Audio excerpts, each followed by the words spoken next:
Is this Guili Plains? Cloud Retainer, why did you bring us here?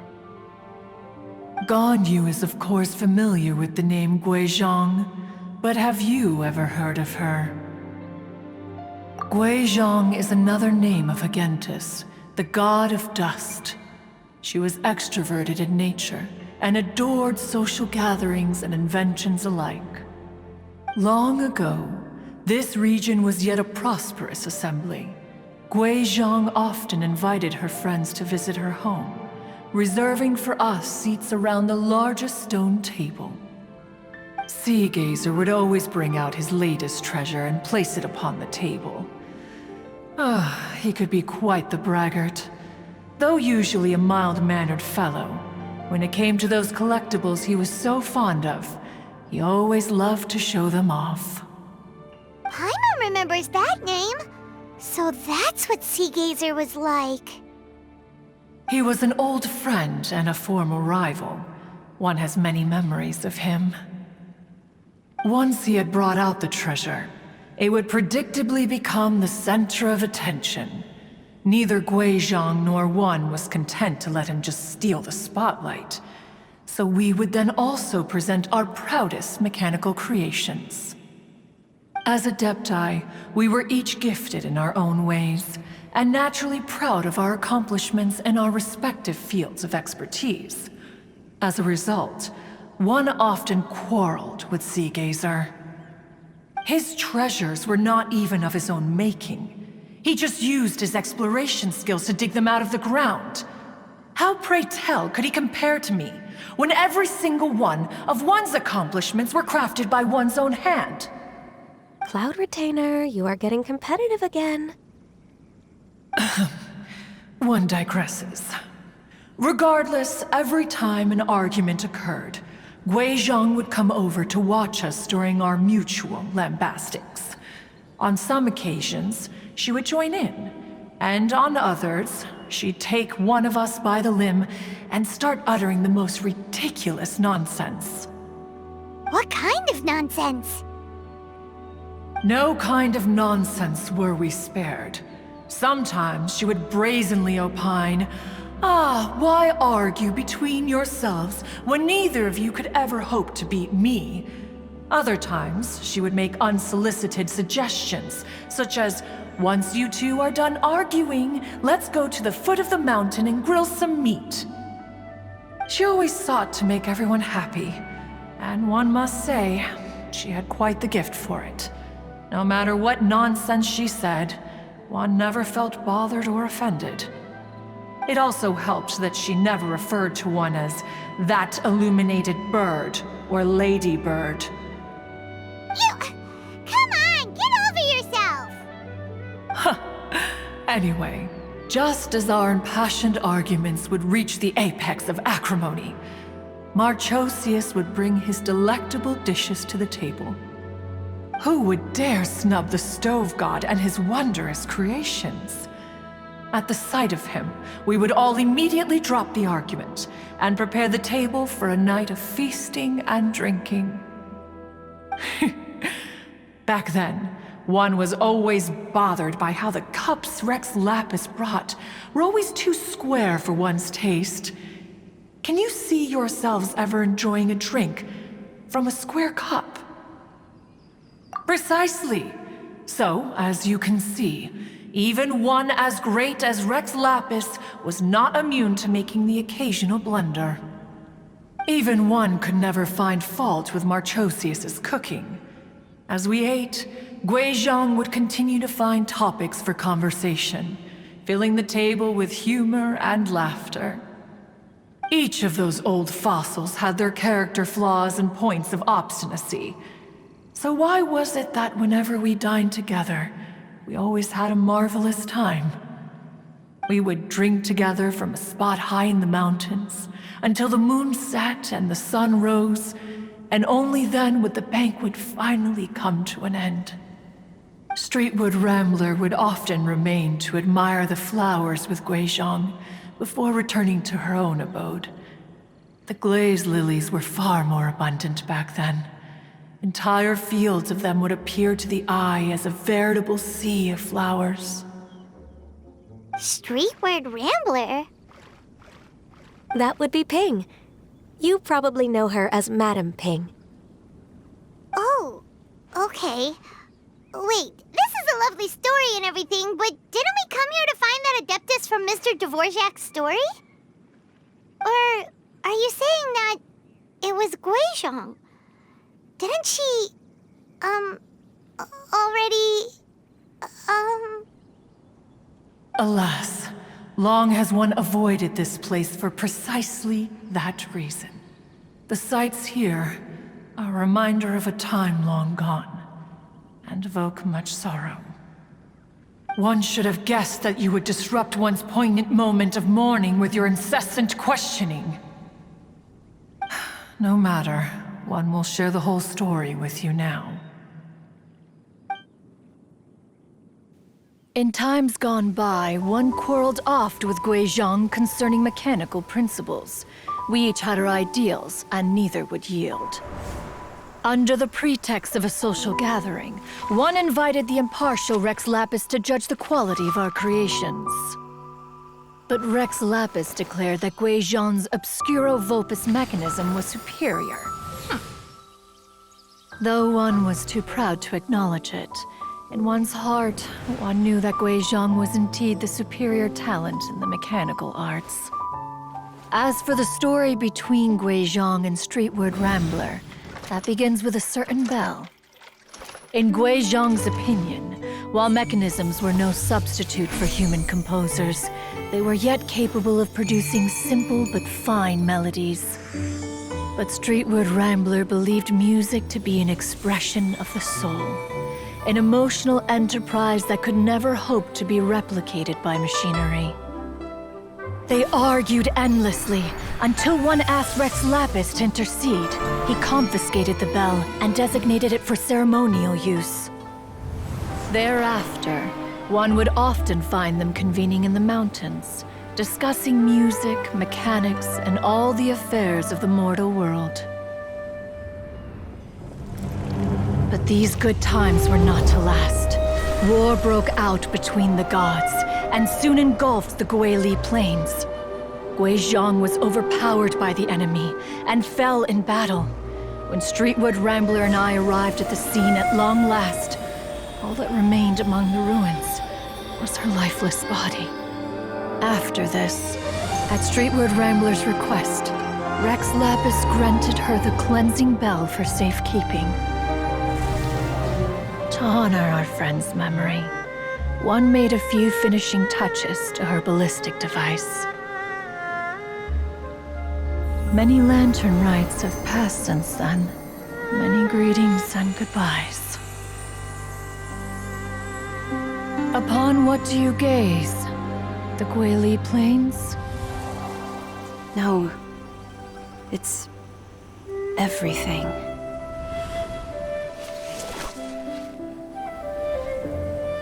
We think of human life as like a lantern that's lit one minute and extinguished the next.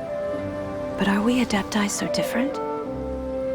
Perhaps as dust settles after a storm, we too must one day return to the world below. One has always been austere and private by nature, and has never relished socializing.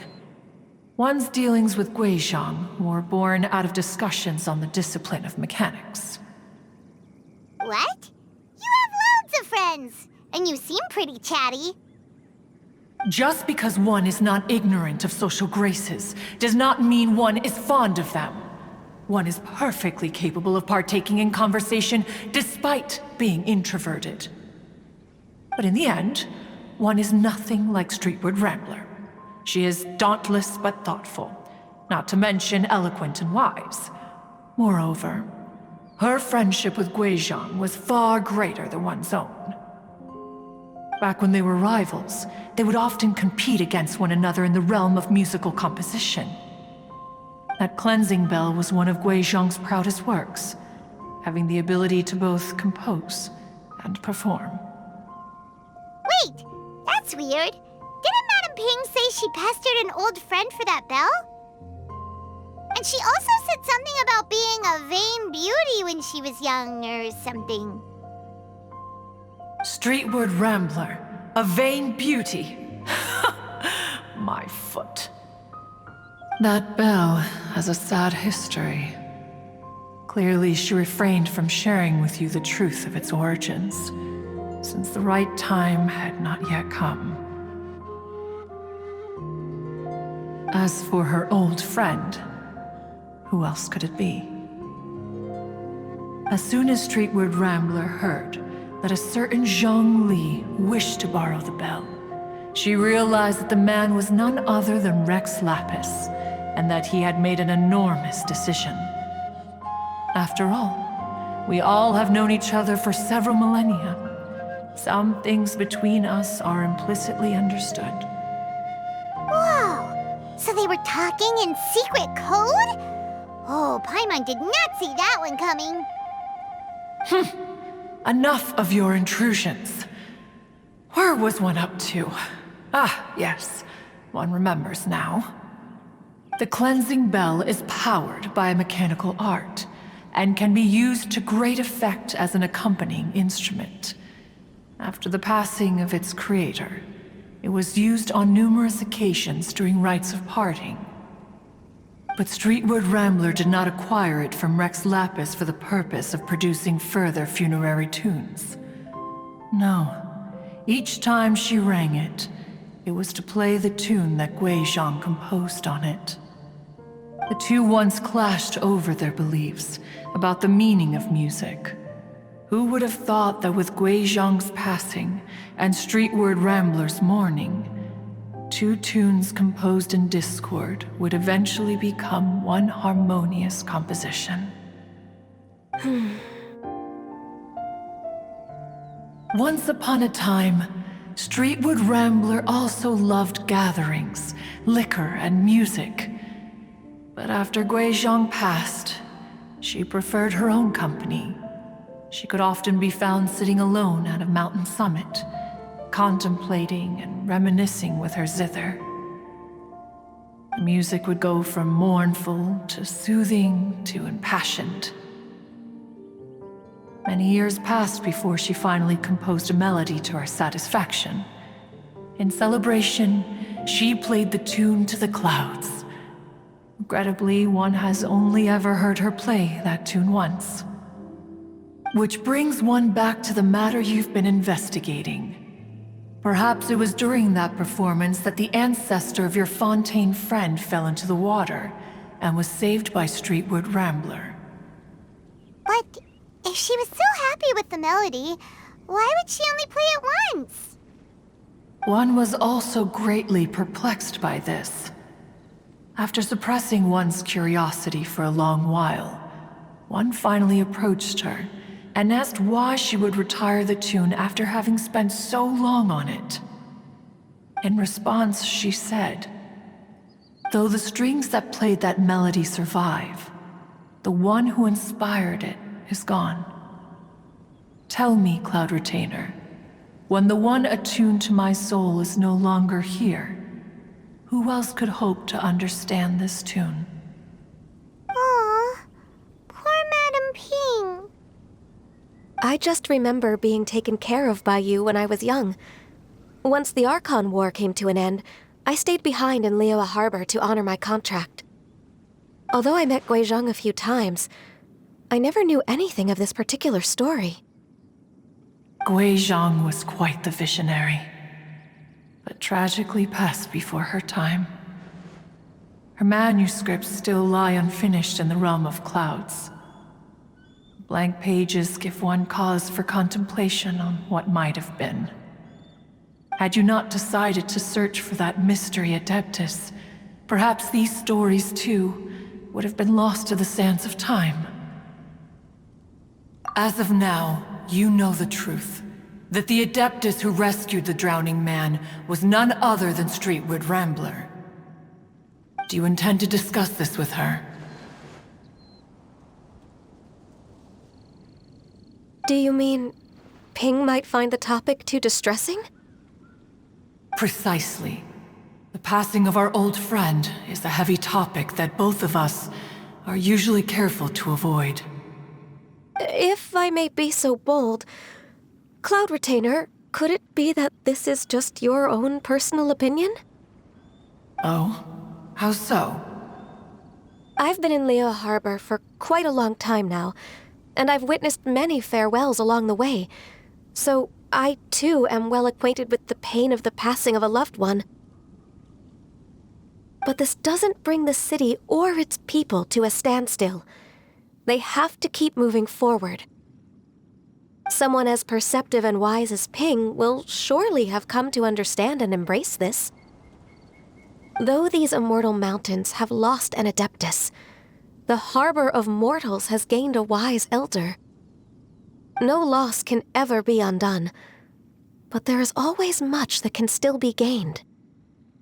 Ping has helped countless people, and will guide many others in the years to come, and all to whom she extends a helping hand become her friends, people she can admire flowers and discuss music with. Though it is heartbreaking to lose a kindred spirit, life goes on, because there are new friends waiting for you further down the road. We even asked Madame Ping what she thought about adding a music festival to this year's Lantern Rite. When we get back, why don't we just ask her if she'd like to perform? Maybe we can even get her up on stage. You youngsters and your imaginations. Why don't you come with us?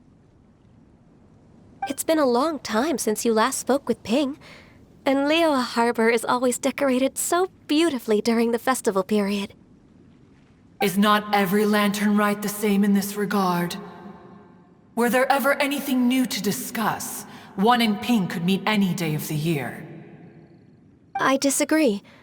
Each new day and each new year is different from those that have come before. How long will you simply let them pass you by? Very well. Then one will be off. If the other old fossils have sneaked away into the city to amuse themselves, one shall soon find out. All right. We should be getting back to the harbor as well. We don't want to keep her waiting. Once the Guili Assembly, now the Guili Plains.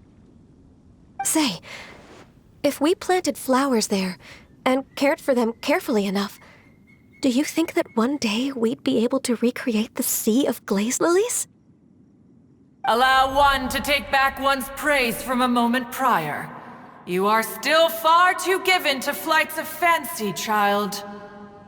What? Cloud Retainer?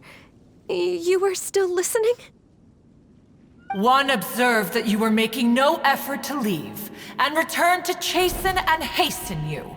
This time, one is departing in earnest. Whoa! Madame Ping? And Cloud Retainer? It appears you made haste after all. One arrived but moments before you. Oh, bless my soul. To what do I owe the honor? How nice of you all to come and visit me. Miss Illuminated Bird, haven't you said anything yet? Said what, precisely? And why should one be tasked with saying it? 'Cause you're the one who's known Madame Ping the longest. Street word. Or rather, presumably, you would prefer to be addressed as Ping? Oh, Cloud Retainer, you are uncommonly polite today.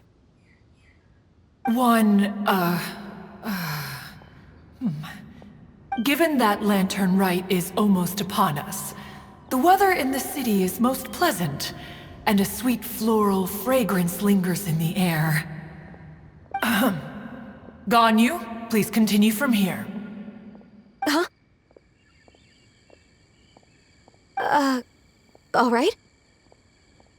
So, this all started because we were trying to help Mr. Dvorak find the Adeptus who saved his ancestor's life.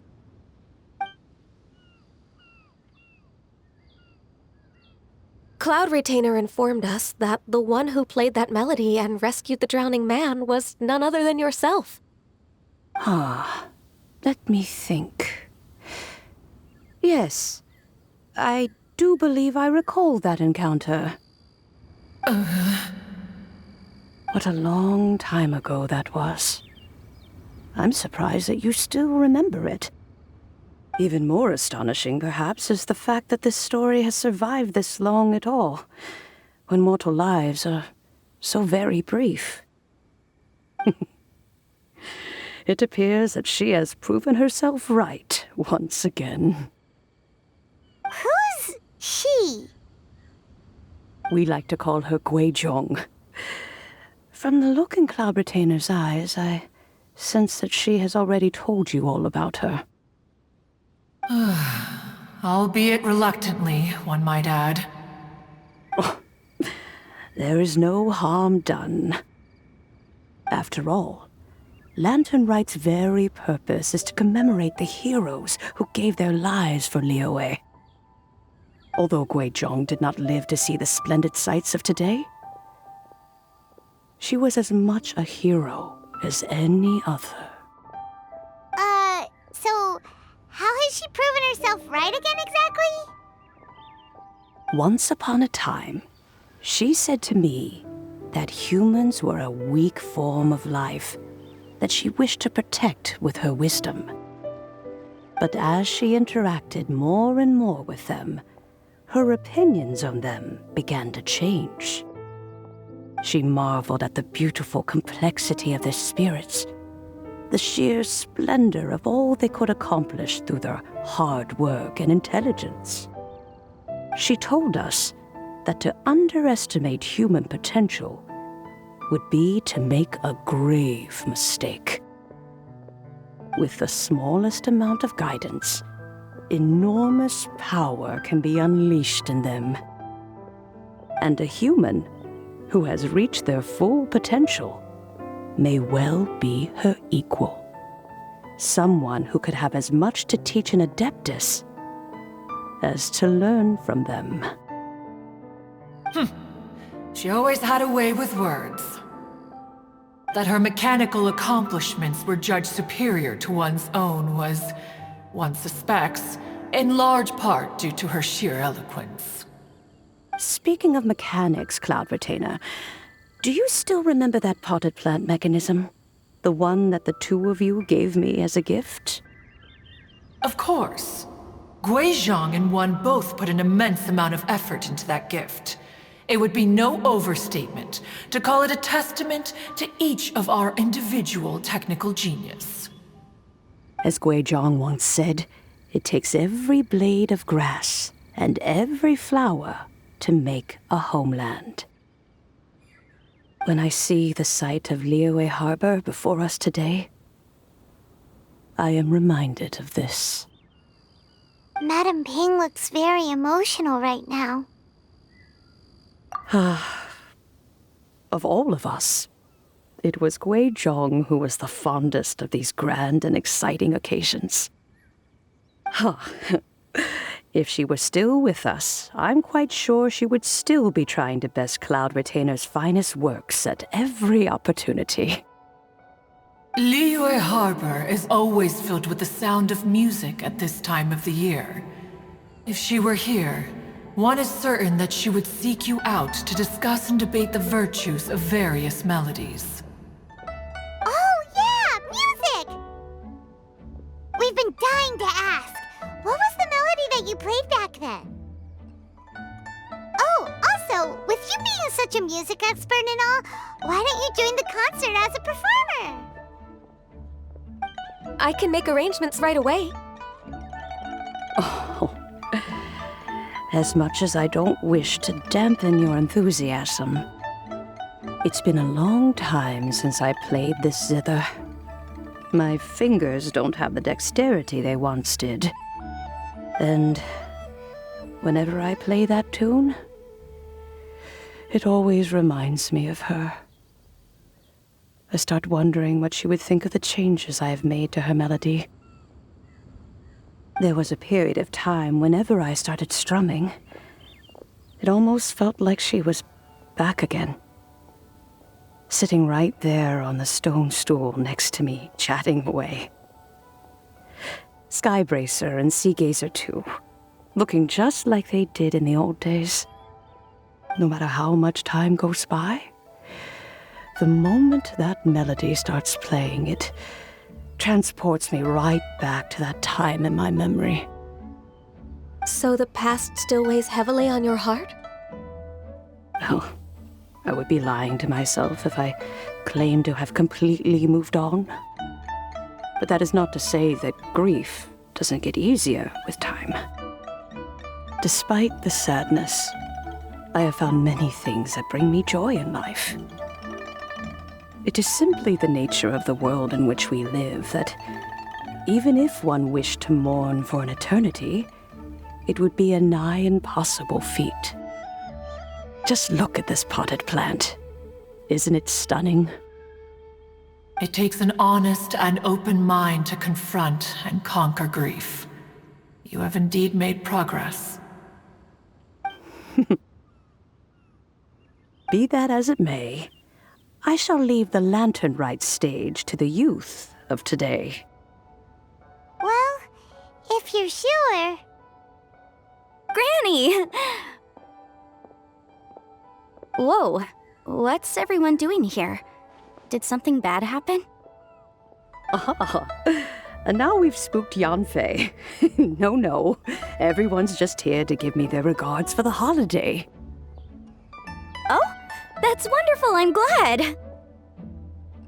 Well, in that case, happy Lantern Rite, everyone! Happy Lantern Rite! Oh, I just remembered that I have some, work to do at Yuehai Pavilion that I need to discuss with Yanfei. I haven't been able to find a chance until now. I will leave Mr. Dvorak in your capable hands. Cloud Retainer, Ping, we will be off for now. Huh? Does it have to be right now? Which case is this again? Hey, Ganyu! It seems Ganyu still has much to learn when it comes to the art of deception.